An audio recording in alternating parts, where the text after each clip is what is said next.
사샤의 오디오북 이솝 우화. 견디어 내야지요.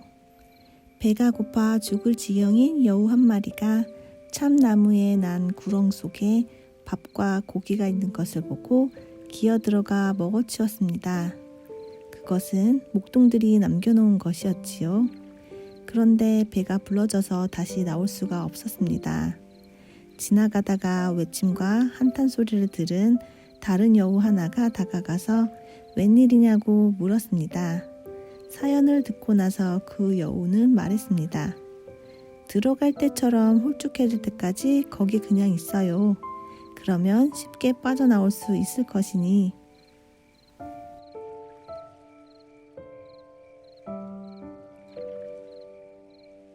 친구인지 원수인지. 여우 한 마리가 울다리를 오르다가 미끄러졌지요. 엉겁결의 여우는 가시나무 덤불을 잡았습니다.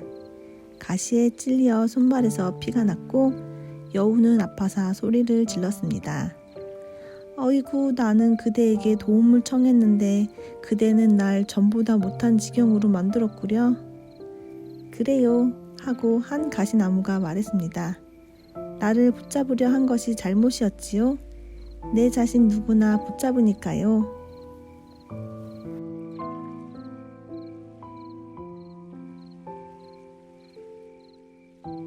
신포도. 배고픈 여우 한 마리가 포도송이를 따려 했습니다.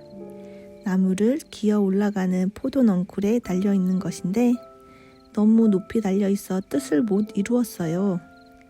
여우는 그 자리를 뜨고 스스로를 위로했습니다. 아직 익지도 않은 걸 뭐. 행동은 말보다 크게 말한다. 여우 한 마리가 사냥꾼들에게 쫓기고 있었지요. 마침 눈에 띈 나무꾼에게 숨겨달라고 간청했습니다. 나무꾼은 여우에게 자기 오두막으로 들어가라 일렀습니다. 이내 사냥꾼들이 당도하여 여우가 그리로 지나가는 것을 보았느냐고 물었습니다. 나무꾼은 못 보았다고 대답했지만 말하면서 여우가 숨어있는 쪽으로 엄지손가락을 움직여 보였습니다. 그러나 사냥꾼들은 그의 말을 곧이 듣고 암시는 받아들이지 않았습니다. 사냥꾼들이 떠난 것을 보고 여우는 오두막을 나와 말없이 그 자리를 떴습니다. 나무꾼은 살려준 일에 고맙단 말도 없는 여우를 꾸짖었습니다. 여우가 대꾸했습니다. 만약 당신의 행동과 사람됨이 당신의 말과 같았다면 고맙다는 인사를 했을 거예요. 이 우화는 점잖고 덕 있는 척하지만 못되게 구는 사람들을 겨냥하고 있습니다.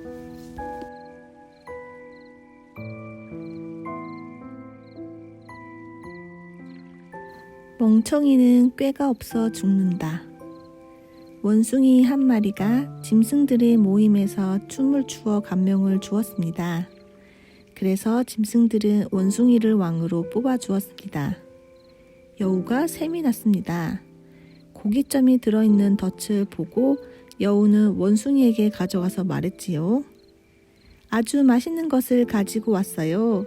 제가 먹는 대신 임금님에게 꼭 필요한 것이라 생각해 특별히 보관해 두었던 것입니다. 원숭이는 생각 없이 다가가 덫에 걸리고 말았습니다. 자기에게 덫을 놓았다고 여우를 책하자 여우는 대답하는 것이었습니다. 원숭이 친구야, 너 같은 바보가 짐승들의 왕이라니. 깊은 생각 없이 이를 꾀하는 사람은 화를 당할 뿐 아니라 조롱까지 당합니다.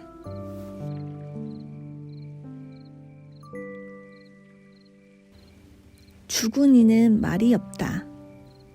함께 여행을 하는 사이 여우와 원숭이가 서로 뼈대 있는 집안임을 자랑하며 겨루었습니다. 길가의 어느 지점에 다다르자 원숭이가 그곳을 골똘히 바라보며 곡을 하는 것이었습니다. 여우는 웬일이냐 물었지요. 원숭이는 거기 있는 무덤을 가리키며 말했습니다. 우리 조상들이 거느렸던 노예와 자유민의 무덤을 보고 어찌 곡을 참을 수 있겠어요. 여우가 말했습니다. 실컷 거짓말을 해봐요. 그들이 일어나서 그렇지 않다고 할 리는 없으니까. 야바위꾼들도 마찬가지입니다. 거짓임을 폭로할 사람이 없을 때 그들은 큰 소리로 으쓱대게 마련입니다.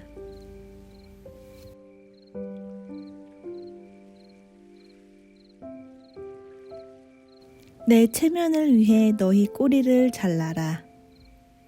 덫에 걸려 꼬리를 잃게 된 여우가 제 모양이 하도 남부끄러워 사는 보람이 없다고 느꼈습니다. 그래서 모든 여우들에게 자기처럼 꼬리 없애기를 권하기로 결심을 했습니다. 그러면 제 꼬리 없는 것이 표가 나지 않으리라 생각했던 것이지요. 그는 모든 여우들을 불러 모으고 꼬리를 떼내라고 충고했습니다.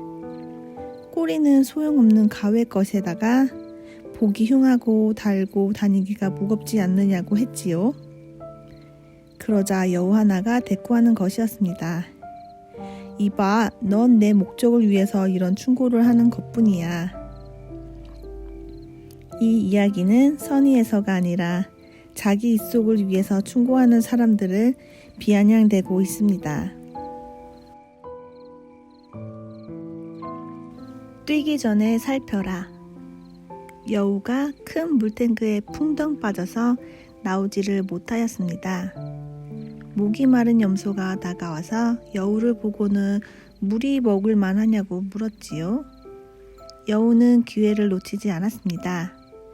있는 말재주를 다 부려 물을 칭송하고 염소더러 내려오라 하였지요. 염소는 너무나 목이 말라 생각도 않고 내려가서 마음껏 마셨습니다. 이어 둘이서는 어떻게 다시 나갈까 궁리를 시작했습니다. 여우가 말하는 것이었습니다. 좋은 생각이 났어. 우리 둘에게 도움이 될 일을 내가 기꺼이 한다면 말이야. 앞발을 벽에다 대고 두 뿔을 똑바로 치켜 세우고 있어봐. 그러면 내가 대뜸 올라가서 너를 끌어올릴 테야. 염소는 기꺼이 그리하였지요. 여우는 날렵하게 염소의 엉덩이, 어깨, 뿔을 타고 물탱크 변죽에 당도하고 나서 도망치기 시작하는 것이었습니다. 염소는 여우가 약속을 어겼다고 투덜댔지요. 그러나 여우는 되돌아와 말하는 것이었습니다. 염소 친구야, 자네는 턱수염은 많지만 머릿속에 골은 비어있네. 그렇지 않고서야 올라올 생각도 않고 무턱대고 내려가지는 않았을걸? 지각 있는 사람은 앞일을 내다보지 않은 채 무슨 일을 꾀하지 않는 법이지요. 여우와 탈. 여우가 배운의 집에 들어가 세간살이를 온통 뒤졌습니다. 그 가운데서 그는 도깨비 모양의 탈을 보았지요. 그것은 재주 있는 예술가의 작품이었습니다. 여우는 그것을 자기 앞발에 씌우고는 말했습니다. 머리통은 십상인데 골이 없단 말이야. 이 우화는 외양은 그럴듯한데 머리가 부족한 어떤 사람들을 상기시켜줍니다. 멍청이들을 위한 교훈. 훔쳐낸 고기 조각을 주둥이에 물고 까마귀가 나무에 앉았습니다. 이를 본 여우가 고기를 챙겨야겠다고 작정했습니다. 나무 밑에 가서 아름다운 큰 새라고 까마귀에게 말하기 시작했습니다. 응당 새 중의 왕이 되어야 한다고 말했지요. 또 고운 목소리만 있었다면 틀림없이 왕이 되었을 터이라고 했습니다. 까마귀는 고운 목소리가 있다는 것을 증명하고 싶어서 그만 고기를 떨어뜨리고 까악 거렸습니다. 여우는 달려가 고기를 챙기고는 말하는 것이었습니다. 그 좋은 자격에다가 머리마저 좋다면 이상적인 왕이 되는 것인데. 일방통행. 노쇠하여 먹이를 위해 사냥이나 싸움을 할 기력이 없어진 사자가 꾀로 먹이를 구하기로 작정했습니다. 사자는 병든 채 하고 동굴 속에 누워 있다가 짐승이 가까이 오면 잡아먹곤 했습니다. 이렇게 많은 짐승이 죽어나가자 괸수를 알아차린 여우가 동굴에서 멀찌감치 선 채 안부를 물었습니다. 좋지가 않아 하고 사자는 대꾸했습니다. 그리고 왜 들어오지 않느냐고 여우에게 물었습니다. 들어가고 싶어요. 그러나 들어간 발자국은 있는데 나온 발자국은 전혀 안 보이는걸요. 현명한 사람은 제때 위험 신호를 알아차려 화를 면합니다. 뿌리지 않고 거두기. 사자와 곰이 새끼 사슴을 놓고 싸웠는데 어찌나 지독하게 서로 물고 뜯었던지 모두 의식을 잃고 반송장이 되어 눕게 되었습니다. 지나가던 여우가 새끼 사슴을 가운데 두고 맥 빠져 있는 그들을 보고선 새끼 사슴을 물고 거기를 빠져나갔습니다. 일어날 기력이 없는 그들은 말했습니다. 이게 무슨 팔자람? 여우 좋은 일 시키려고 이 고생을 했으니. 사람들은 고생한 보람이 우연한 횡재꾼의 몫이 되는 것을 보면 속상하게 마련입니다. 경험한테 배우다. 사자, 나귀, 여우가 한패가 되어 사냥을 나섰습니다. 사냥감을 잔뜩 잡고 나서 사자는 나귀에게 그것을 갈라놓으라고 일렀습니다. 나귀는 사냥감을 똑같이 세 몫으로 나눠 놓고서는 사자 보고 하나를 고르라고 말했습니다. 그러자 화가 난 사자는 나귀에게 덤벼들어 잡아먹고 말았습니다. 그러더니 여우에게 가르라고 일렀습니다. 여우는 사냥감 거의 모두를 한데 모아 쌓아놓고 변변치 않은 서너 점을 제 몫으로 남긴 채 사자 보고 고르라고 일렀습니다. 이렇게 나눠 갖는 법을 누가 가르쳐 주었느냐고 사자가 물었습니다. 나귀에게 일어난 일이지요. 하고 여우는 대답했습니다. 남의 불행을 보고 사람들은 지혜를 배우는 법입니다. 한술 더 뜨는 여우. 나귀와 여우가 짝을 지어 사냥을 갔습니다.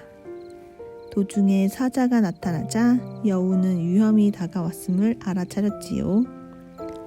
여우는 사자에게로 가서 안전을 보장해 준다면 그 대가로 나귀를 넘겨주겠다고 말했습니다.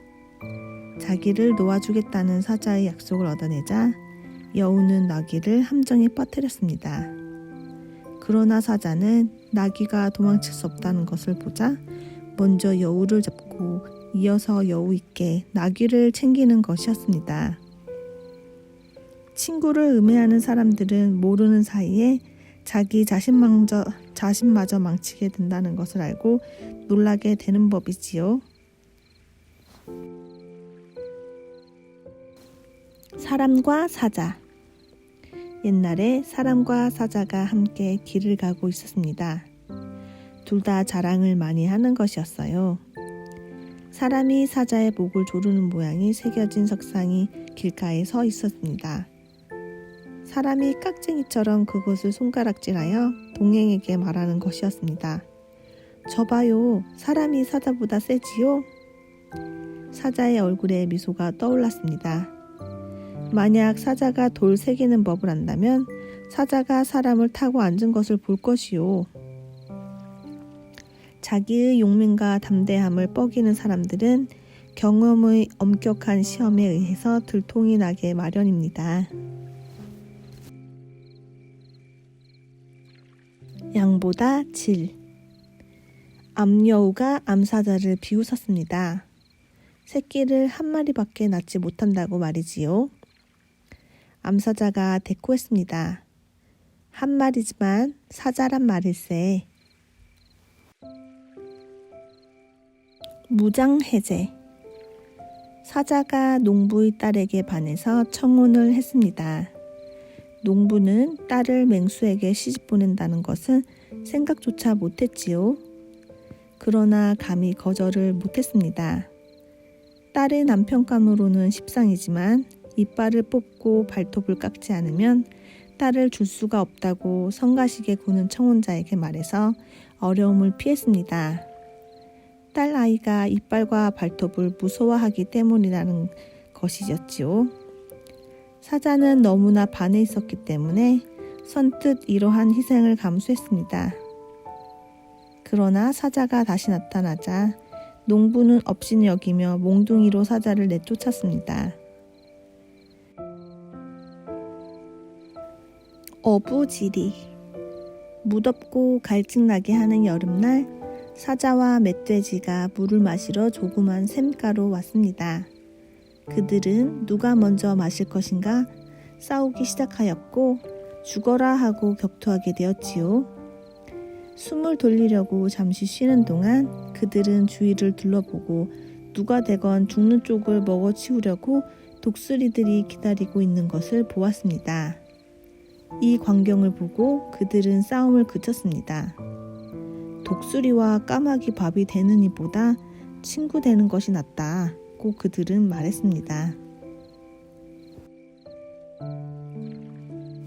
손 안에 든 토끼.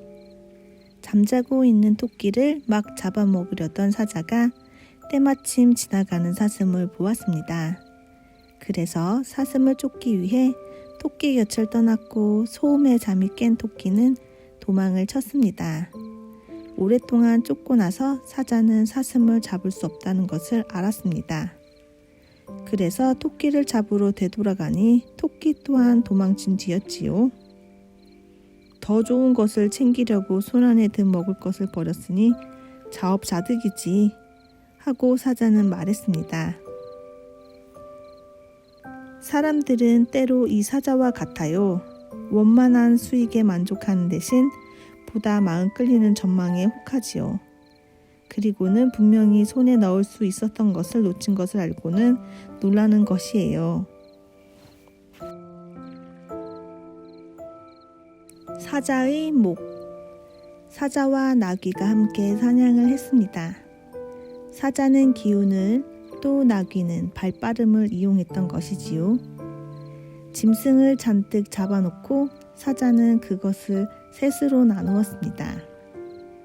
사자가 말하는 것이었습니다. 첫 번째 것은 내가 갖겠다. 왕이라는 제일 높은 자리에 있으니까. 두 번째 것은 너와 대등한 짝을 자격으로 갖겠다. 세 번째 것으로 말하면 내가 도망가지 않으면 내게 화를 초래할 것이다.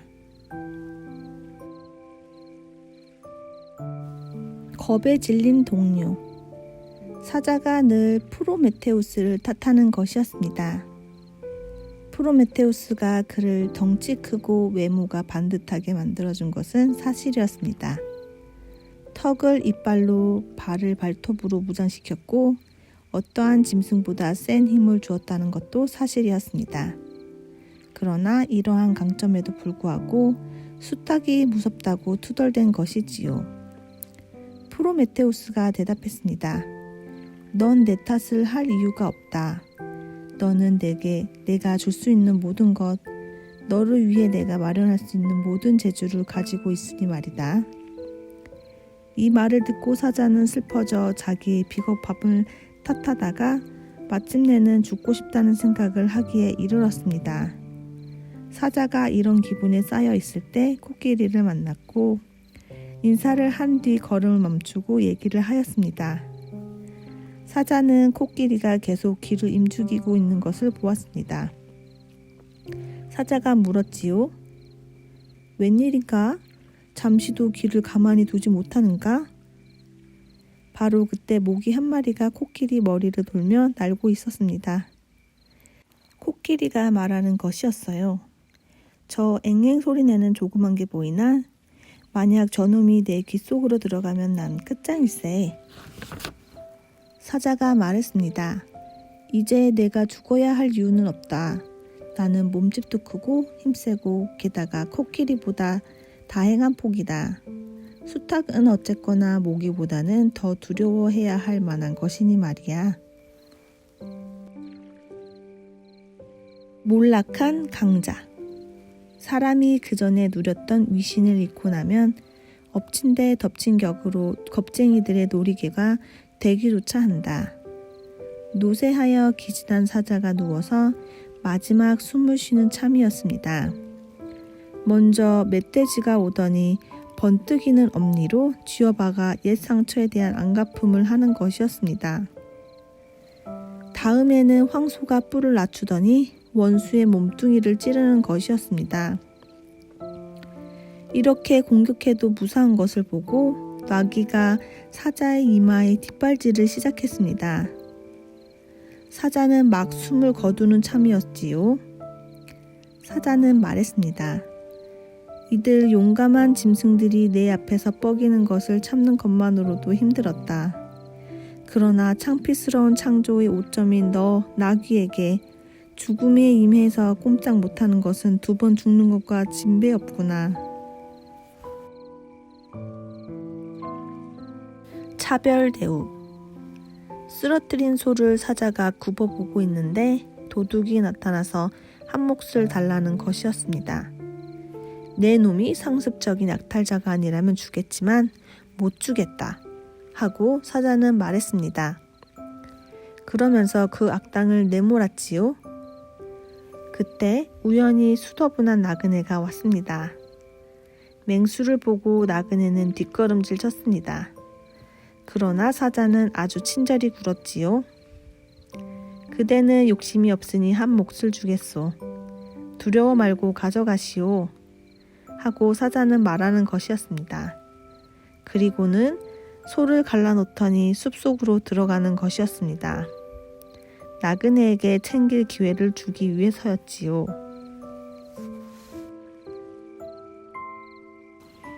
약자의 흥정. 토끼들이 공개 집회에서 연설하여 모두가 공정한 몫을 가져야 한다고 주장하자 거기 모인 사자들이 대꾸하는 것이었습니다. 참 멋진 연설이야. 털 많은 발이여. 그러나 우리가 가지고 있는 발톱과 이빨이 없지 않은가? 곱빼기로 당한 음해자. 늙은 사자가 병이 나서 동굴 속에 누워 있었습니다. 여우를 제외한 모든 짐승들이 그들의 왕을 문병갔습니다. 이리가 이 기회를 이용하여 사자가 듣는 데서 여우 욕을 했지요. 여우는 상감에 대한 존경심이 없고 그가 찾아오지 않는 것도 그 때문이라고 말입니다. 마침 그때 여우가 당도해서 이리의 마지막 말을 듣게 되었습니다. 사자는 여우를 향해 위협적으로 으르렁거렸습니다. 그러나 여우는 자기 변호를 허용해 달라고 반청했지요. 여기 모인 짐승 가운데서 누가 저처럼 상감께 큰 봉사를 했단 말씀입니까? 저는 상감님 우환의 치료법을 의사에게서 구하려고 안 가본 곳이 없습니다. 그래서 치료법을 찾아냈습니다. 그 치료법이 무엇인지 당장 그 자리에서 대라고 사자는 채근했습니다. 산채로 이리의 가죽을 벗겨서 그 가죽이 아직도 따뜻할 때 그것을 두르십시오. 하고 여우는 대답했습니다. 순식간에 이리는 죽어 눕게 되었지요. 여우가 웃으며 말했습니다. 상감님을 속상하게 해서는 안 되지요. 심기를 편하게 해드려야지요.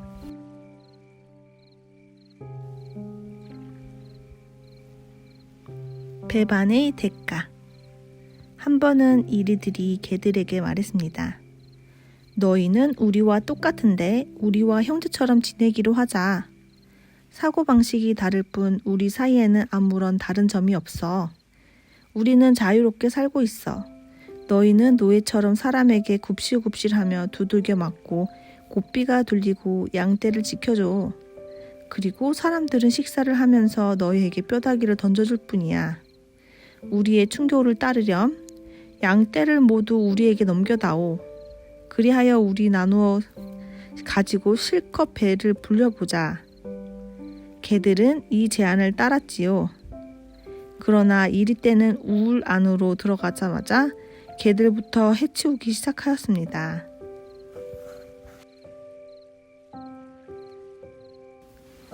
언제나 잘못. 강물을 마시고 있는 어린 양을 본 이리는 양을 잡아먹을 거질 구실을 찾으려고 했습니다. 이리는 상류 쪽에 서서 어린 양이 강물을 흐려놓아 자기가 마실 수 없다고 탓하는 것이었습니다. 어린 양은 혀끝으로 마신다고 말하고 어쨌거나 자기가 하류 쪽에 있기 때문에 위쪽에 물을 흐려놓을 수가 없다고 했습니다.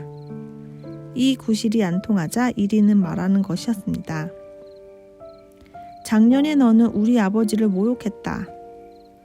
그땐 나는 태어나지도 않았어요. 너는 말대꾸를 잘하는구나.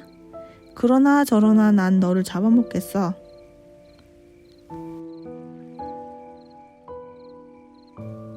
악인을 도와주다. 가시를 삼킨 이리가 그것을 빼내줄 이를 찾고 있었습니다. 해오라기를 만나 가시를 빼내주면 보답하겠다고 했지요. 해오라기는 이리 목구멍에 머리를 들이대고 가시를 빼내주고 나서 약속한 보수를 달라고 요구했습니다. 이리의 입에서 너희 머리를 탈 없이 안전하게 빼낸 것에 만족하지 않고 보수를 요구한단 말이냐? 하고 이리는 말하는 것이었어요. 피장파장. 이리가 양떼 사이에서 훔쳐낸 양을 데리고 제 굴로 가다가 사자를 만나 양을 빼앗겼습니다. 이리는 멀찌감치 안전한 거리에서 외쳤습니다. 내 재산을 채갈 권리가 없단 말이오. 사자가 대답하였지요. 너는 물론 정당하게 그것을 얻었겠지. 틀림없이 친구의 선물이었겠지.